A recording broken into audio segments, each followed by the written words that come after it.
Dans un monde où tout semble s'acheter, une jeune femme sans espoir accepte un marché qui va bouleverser sa vie, mais ce qu'elle découvre ensuite dépasse tout ce qu'elle imaginait. Je m'appelle Sophie. J'ai 24 ans. Je travaille comme serveuse dans un petit restaurant.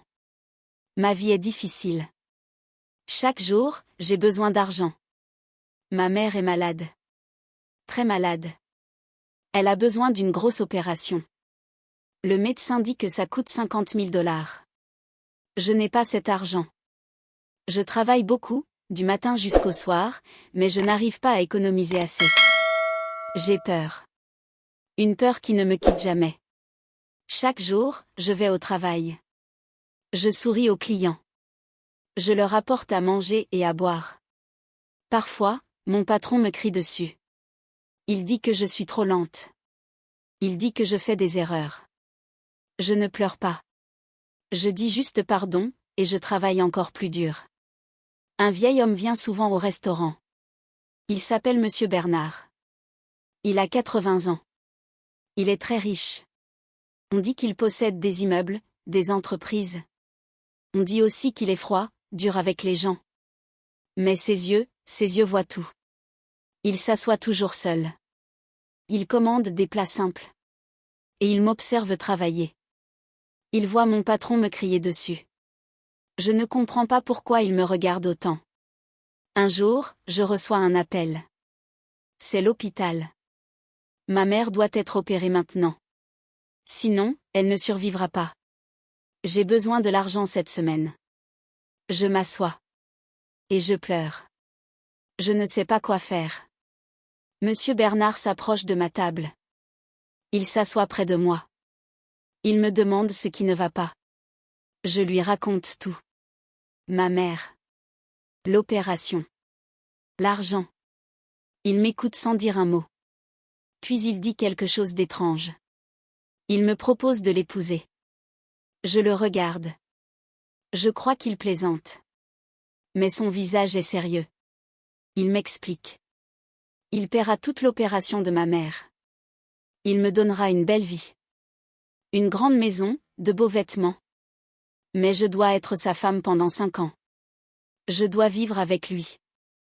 M'occuper de lui. Ses enfants veulent l'envoyer dans une maison spécialisée. Il refuse.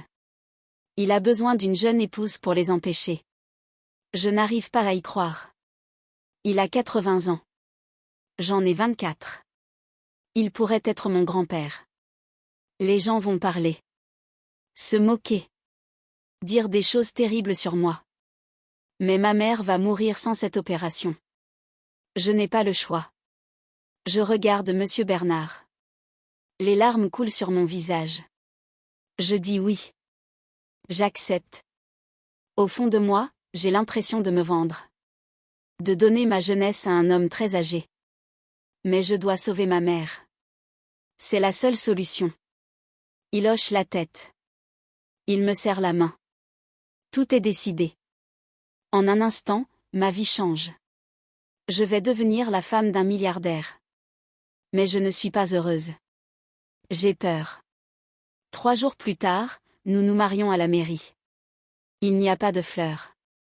Pas de musique. La pièce est petite, grise, presque triste. La femme derrière le bureau nous regarde avec étonnement.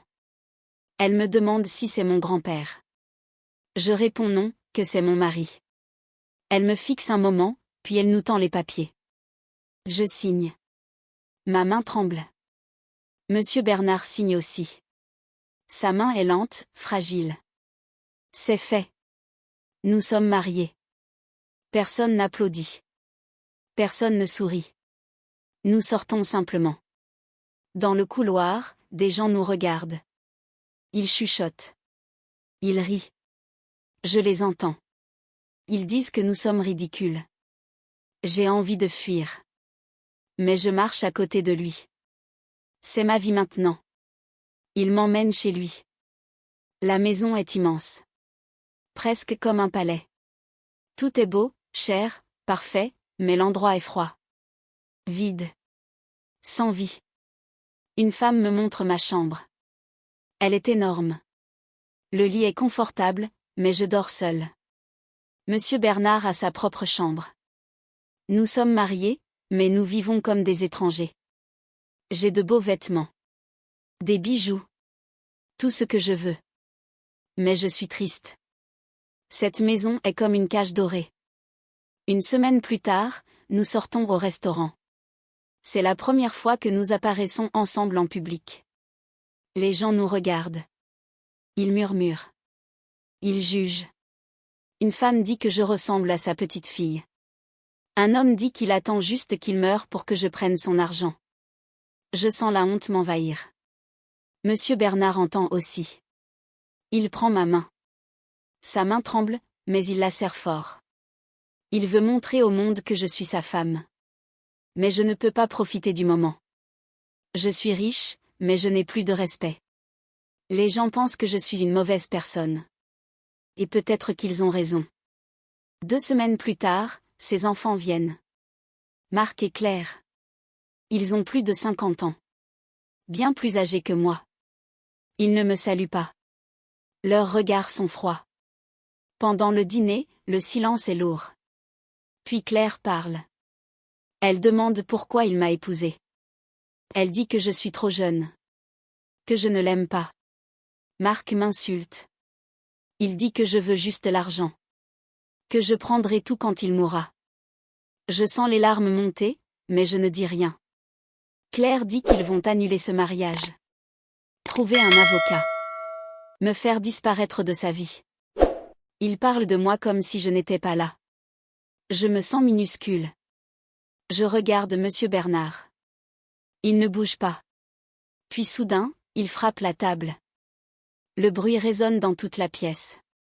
Il se lève. Malgré son âge, il semble fort. Il dit que je suis sa femme. Que je mérite du respect. Et que s'ils ne peuvent pas être corrects, ils doivent partir. Ces mots sont simples. Mais puissants. Marc et Claire sont choqués. Puis ils partent. La porte claque. Monsieur Bernard s'assoit. Il est épuisé. Et pour la première fois, je vois autre chose en lui. De la solitude. Cette nuit-là, je n'arrive pas à dormir. La maison est silencieuse. Puis j'entends une musique. Un piano. Une mélodie triste. Je me lève. Je marche doucement. La musique vient du salon. J'ouvre la porte. Monsieur Bernard est là. Assis devant un grand piano noir. Ses doigts jouent lentement. La musique est belle, mais pleine de tristesse. La lumière éclaire son visage fatigué. Des larmes coulent. Je reste là, sans bouger. Quand la musique s'arrête, j'entre. Je lui propose du thé. Il accepte. Je reviens avec une tasse chaude. Il me remercie. Puis il parle. Il me raconte son passé. Sa femme, Élise. Elle est morte il y a longtemps. Il l'aimait profondément. Mais il travaillait tout le temps. Il voulait réussir, devenir riche, et il a oublié sa famille. Quand elle est tombée malade, il n'était pas là. Elle est partie, seule. Ses enfants ont grandi sans lui. Il leur a donné de l'argent, mais pas d'amour. Aujourd'hui, ils ne savent aimer que l'argent. Et il sait que c'est sa faute. Il pleure. Je m'assois près de lui. Je prends sa main. Et ce soir-là, quelque chose change. Je commence à le voir autrement. Pas comme un vieil homme riche. Mais comme quelqu'un de brisé. Les jours passent. Je prends soin de lui. Je lui prépare des repas simples. Je lui lis des livres. Nous parlons longtemps. De solitude, qui se comprennent. Et doucement, quelque chose naît. 3 mois passent. Un matin, tout bascule. Je lui apporte son petit déjeuner. Soudain, son visage change. Sa tasse tombe. Il essaie de parler, mais aucun mot ne sort. Je panique. J'appelle les secours. À l'hôpital, les médecins disent qu'il a fait un AVC. Grave. Il est vivant, mais dans le coma. Je reste à ses côtés. Puis Marc arrive. Il me chasse. Il dit que je n'ai rien à faire ici. La sécurité m'oblige à partir. Quand je retourne à la maison, les serrures ont changé. Mes affaires sont dehors, jetées sans soin. Je n'ai plus rien. Mais je m'en fiche. Je retourne à l'hôpital. Je dors dans ma voiture. J'attends. 3 jours. Sans manger. Sans dormir correctement. Juste, attendre. Le 4e jour, une infirmière me dit qu'il s'est réveillé. Je cours. On essaie de m'arrêter, mais j'entre. Il est là. Affaibli. Une partie de son corps ne répond plus. Ils veulent l'envoyer loin. L'enfermer dans un endroit où il sera oublié. Mais je refuse. Je suis sa femme. Et la loi est de mon côté. Il me regarde. Ses yeux parlent pour lui. Il veut partir avec moi. Je le ramène dans une petite maison. Rien à voir avec le manoir. Mais c'est chaleureux. C'est chez nous. Chaque jour, je prends soin de lui. Je l'aide à se lever, à manger, à se laver. Je fais tout avec douceur. Avec respect. C'est difficile. Mais je reste. Parce que je le veux. Un soir, il me dit qu'il m'a acheté. Et que moi, je lui ai donné ma vie. Je lui réponds que non. Que c'est mon choix. Et que je resterai. Parce que je tiens à lui. Parce que, je l'aime. Un amour vrai. Sans attente. 6 mois passent. Ses enfants reviennent à la charge. Ils mentent. Ils m'accusent. On me convoque. Je suis seule face à eux. Puis la porte s'ouvre. Il entre. En fauteuil. Puis, il se lève. Avec difficulté. Mais il se tient debout. Il dit qu'il donnera presque tout à des associations.